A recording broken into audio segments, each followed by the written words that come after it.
Thanks, Jake. I'm here in the spin room with Donald Trump Jr. You urged your dad to pick J.D. Vance as his running mate famously a few months ago. How do you think he did tonight?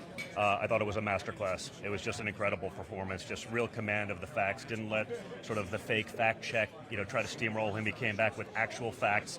I think he literally won every issue across the board. I think he was actually very comfortable on so many of the issues that Republicans tend to fail. He was probably more comfortable in those issues than most Republicans are, even on our strong points. So I think it was an incredible debate. Do you think he was more comfortable in those issues than your dad was in the last debate?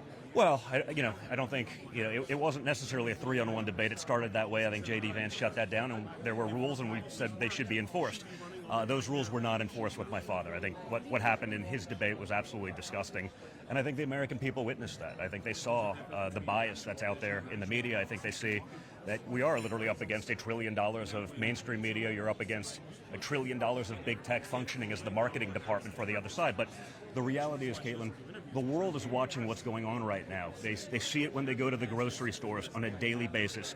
They watch Iran, not through proxies, but directly attacking Israel right now. We could be on the brink of World War III. You notice how those things didn't happen under Donald Trump. You may not like everything that he says. You may not always like his demeanor. But the dictators of the world understood strength. They understood the resolve that we saw after he got shot in the face coming back to fight. And they didn't trifle with that. We've been leading with incompetence and weakness for 4 years. The world has watched, and they've capitalized on that. Our enemies, Iran, wants Kamala Harris to be president. They've said that. They've leaked documents to her, stolen from our campaign, that they hacked. Russia has said they want Kamala Harris to be president because a weak America is good for Russia. A weak America is good for Iran, and a weak America is great for China, all of whom are chomping at the bit for a Harris-Walz administration and the continuation of the Biden policies that have failed America for the last 3.5 years. Well, and I should note, when you talk about Iran, Iran did hit American troops when your dad was in office. I covered that, and today he was asked about that. He likened the traumatic brain injuries to headaches. But on the debate itself, it was very civil. They acknowledged when they agreed. They gave each other the benefit of the doubt. Should we see more of that on the debate stage when your dad's up there? You know what? I'd love to see that across the board. Sometimes the political climate isn't that much. We've all heard about Trump derangement syndrome. We've seen what they've lied about to my family. I was an agent of Russia. But Hunter Biden's laptop was totally Russian disinformation. Turns out the opposite was true. The media did that. They created so much of that environment. The media has radicalized the people that are trying to kill my father. I've had to deal with that twice now in the last 2 months. I've had to have that conversation with my 5 young children twice in the last 2 months about someone trying to shoot their grandfather. That didn't just magically happen. That's not him. That's a media-created fake Russia scenario. They ran with it for years. Even when it was disproven, they still ran with it.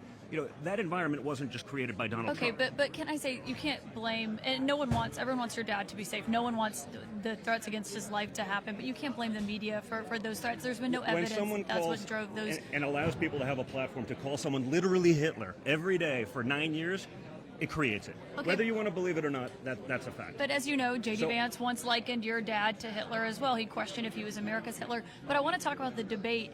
Do you want your dad to do another debate after seeing tonight? You know what? I don't think he can have a chance at getting a fair debate. I don't think there's moderators out there that would do that. I think there are probably Fox moderators that are so worried about even trying to appease the left that they'd actually maybe even Well, your dad said way. CNN gave him a fair debate. Well, he offered to do the Fox debate, just so we're clear.